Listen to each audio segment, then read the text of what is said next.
नमस्कार साथियों, सबसे पहले माफ़ी चाहूँगा आप सभी से कि काफ़ी समय हो गया वीडियो बनाए हुए, लेकिन अब डेली वीडियोस अपलोड होंगे, रेगुलर वीडियो अपलोड होंगे।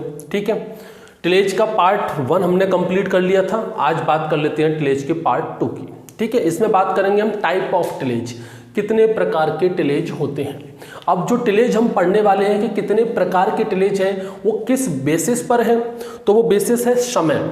ठीक है, टाइम के बेसिस पर, on the basis of time, समय के आधार पर कितने प्रकार के टिलेज हैं। मतलब हम टिलेज ऑपरेशन का यूज कब कर रहे हैं, किस समय कर रहे हैं। ठीक है, यहां पर 2 टाइप के हैं। देखो, पहला है प्रिपरेटरी टिलेज,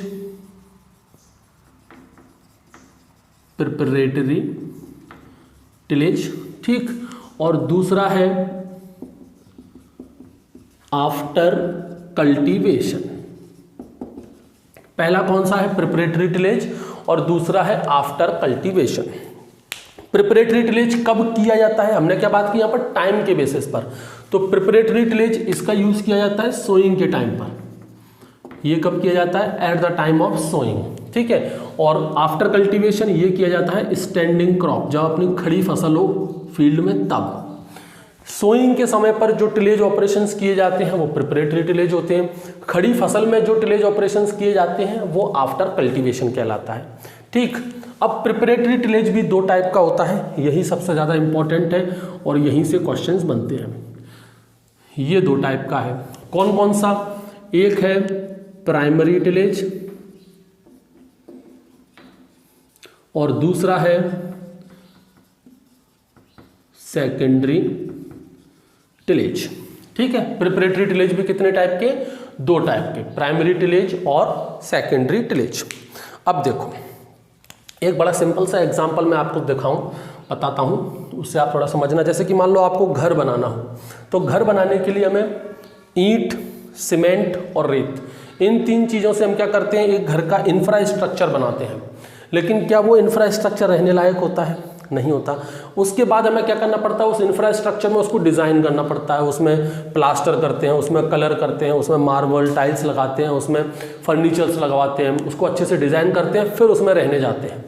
2 चीज़ें हो गई यहाँ पर, एक इंफ्रास्ट्रक्चर बनाना और फिर उसको डिज़ाइन करना। सेम वही चीज़ ऐसा मान के चलो कि जो इंफ्रास्ट्रक्चर बनाया है वो प्राइमरी टिलेज है, फिर उसको रहने लायक बनाया, उसको डिज़ाइन हमने किया, वो सेकेंडरी टिलेज है।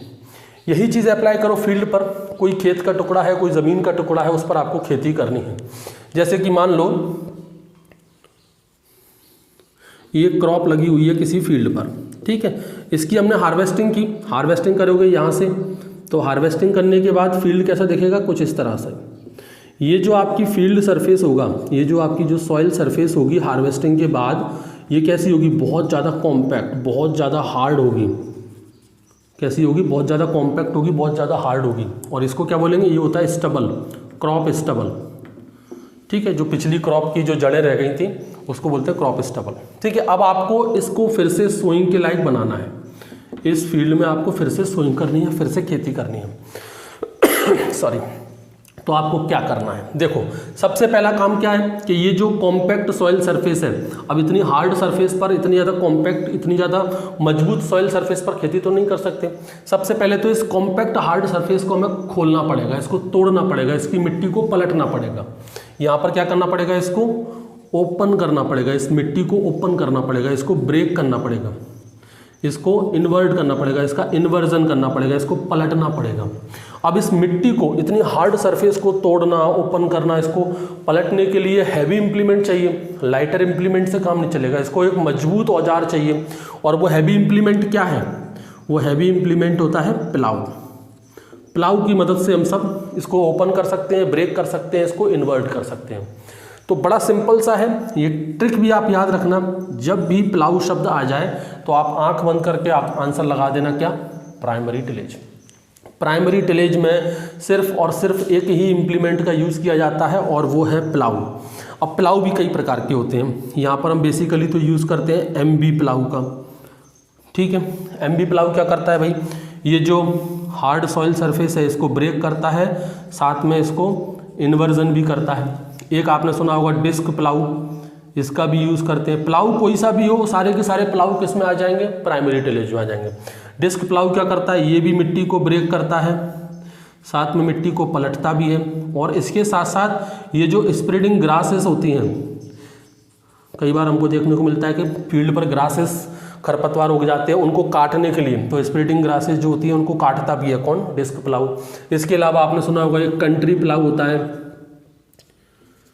Country plough. हालांकि कंट्री प्लाऊ का यूज़ हम कभी भी सॉइल को पलटने में नहीं करते। कंट्री प्लाऊ का यूज़ होता है सिंपली ये कि ये वी शेप का चैनल बनाता है। ये क्या बनाता है, एक वी शेप की चैनल, एक वी शेप का, वी आकार का एक चैनल बनाता है फील्ड में। लेकिन है तो प्लाऊ, और प्लाऊ है तो उसको प्राइमरी टिलेज में ही यूज़ किया जाएगा। हालांकि कंट्री प्लाऊ को हम आफ्टर कल्टीवेशन में भी यूज़ करते हैं, अर्थिंग अप वगैरह में, सॉरी अर्थिंग अप नहीं, इंटर कल्टीवेशन में भी उसका हम यूज़ करते हैं। ठीक है, तो ये प्लाऊ वाली जो भी चीज़ है, चाहे वो एमबी प्लाऊ हो, डिस्क प्लाऊ हो, कंट्री प्लाऊ हो, वो सब के सब, कंट्री प्लाऊ इसको अपना देसी plough, wooden plough, wetland plough भी बोलते हैं। देखा होगा ना आप लोगों ने कंट्री प्लाऊ इस तरह का, ये कंट्री प्लाऊ। ठीक है, तो कंट्री प्लाऊ है तो वो अपना प्राइमरी टिलेज में ही आएगा। तो इस प्राइमरी टिलेज का ओवरऑल जो मेन ऑब्जेक्टिव है वो क्या है, कॉम्पैक्ट सॉइल सरफेस को ओपन करना, ब्रेक करना और इन्वर्ट करना। मतलब एक बेस हमने तैयार कर दिया, किससे, प्राइमरी टिलेज से। क्या कर दिया हमने, एक बेस तैयार कर दिया। अब सेकेंडरी टिलेज में क्या करेंगे, उसको सोइंग के लायक बनाएंगे। मतलब इस सेकेंडरी टिलेज में क्या करते हैं हम लोग, सीड बेड प्रिपरेशंस करते हैं। सीड बेड प्रिपरेशन क्रॉप के अकॉर्डिंग, कि हम कौन सी क्रॉप बोने वाले हैं, उस क्रॉप के अकॉर्डिंग उस मिट्टी को उसके लायक बनाया जाता है। मतलब यहाँ पर हम मिट्टी को और ज़्यादा फाइन करेंगे, और ज़्यादा उसको बुरबुरा बनाएंगे, जिससे क्रॉप का जर्मिनेशन उसमें अच्छे से हो सके, सीड का जर्मिनेशन उसमें अच्छे से हो सके, अच्छे से उसकी ग्रोथ हो सके। तो सीड बेड प्रिपरेशन करना जो सेकेंडरी टिलेज का मेजर ऑब्जेक्टिव है। यहाँ पर कौन से इम्प्लीमेंट यूज़ किए जाएंगे, प्लाऊ को छोड़ दो, ये जो प्लाऊ है ना इसको छोड़ दो, बाकी के जितने भी इम्प्लीमेंट हैं वो सब आ जाएंगे सेकेंडरी टिलेज में। सॉरी, जैसे कि डिस्क हैरो सेकेंडरी टिलेज में आ जाएगा, जैसे कि ब्लेड हैरो सेकेंडरी टिलेज में आ जाएगा, जैसे कि कल्टीवेटर सेकेंडरी टिलेज में आ जाएगा, जैसे कि पडलर, लेवलर, प्लैंकर, रेजर, अपने सोइंग इम्प्लीमेंट जैसे कि अपना सीड ड्रिल, ये भी सब अपने किस में आ जाएंगे, सेकेंडरी टिलेज में। सिर्फ प्लाऊ नहीं आएगा, प्लाऊ शब्द सिर्फ किस में जुड़ेगा, प्राइमरी टिलेज में। ये आप याद रखना, यहीं से क्वेश्चन आते हैं। प्लाऊ कोई सा भी हो, सब प्राइमरी टिलेज में आएंगे, प्लाऊ को छोड़कर बाकी की सारी चीज़ें आ जाएंगी सेकेंडरी टिलेज में। एक इम्प्लीमेंट और है जो कॉमन है, नाम सुना होगा आपने, रोटावेटर। रोटावेटर ये प्राइमरी टिलेज में भी आता है और ये सेकेंडरी टिलेज में भी आता है, ये कॉमन है। रोटावेटर क्या करता है भाई, जो कॉम्पैक्ट सॉइल होती है ना उसको एक ही बार में बिल्कुल मिट्टी को फाइन कर देता है, बिल्कुल भुरभुरा बना देता है सॉइल को, क्रॉप के अकॉर्डिंग। मतलब प्राइमरी टिलेज और सेकेंडरी टिलेज दोनों एक साथ काम कर देता है किसमें, रोटावेटर में। तो ये कॉमन है, रोटावेटर प्राइमरी टिलेज में भी आ जाता है, सेकेंडरी टिलेज में भी आ जाता है। ठीक है, यहाँ पर एक आप याद रखना, ये क्लासिफिकेशन होने क्रीडा के अकॉर्डिंग। क्रीडा मतलब central research institute for dryland agriculture. कहाँ पर है ये, हैदराबाद में। कई लोगों को पता भी होगा, क्रीडा central research institute for dryland agriculture कहाँ पर है, ये हैदराबाद में। इसने भी टिलेज को क्लासीफाई किया है, इसने डीप डेप्थ के आधार पर, जितनी गहराई तक हम टिलेज ऑपरेशन कर रहे हैं उस बेसिस पर। तो इसने क्या किया है, एक बताया इसने डीप टिलेज, एक बताया इसने क्या, मीडियम टिलेज, और एक बताया है सैलो टिलेज। 3 तरह के टिलेज बताए हैं इसने, किसने, क्रीडा हैदराबाद ने। इसने कहा है कि अगर हम टिलेज ऑपरेशन 25 से 30 सेंटीमीटर तक करते हैं तो उसको डीप टिलेज कहा जाएगा। अगर 15 से 20 सेंटीमीटर गहराई तक टिलेज ऑपरेशन करते हैं तो उसको मीडियम टिलेज कहा जाएगा। अगर 5 से 6 सेंटीमीटर गहराई तक करते हैं तो उसको सैलो टिलेज कहा जाएगा। और भी क्वेश्चन आ जाते हैं कि भाई डीप टिलेज में बेसिकली अपन किस इम्प्लीमेंट का यूज़ करते हैं, तो यहाँ पर यूज़ किया जाता है एमबी प्लाऊ का। ये बेसिकली यूज़ किया जाता है अपना पिजन पी के केस में। अरहर की अगर आपको खेती करनी हो, पिजन पी के अगर कल्टीवेशन करना हो तो डीप टिलेज किया जाता है। मीडियम की हम बात करें तो यहाँ पर हम भी बेसिकली यूज़ करते हैं डिस्क प्लाऊ का।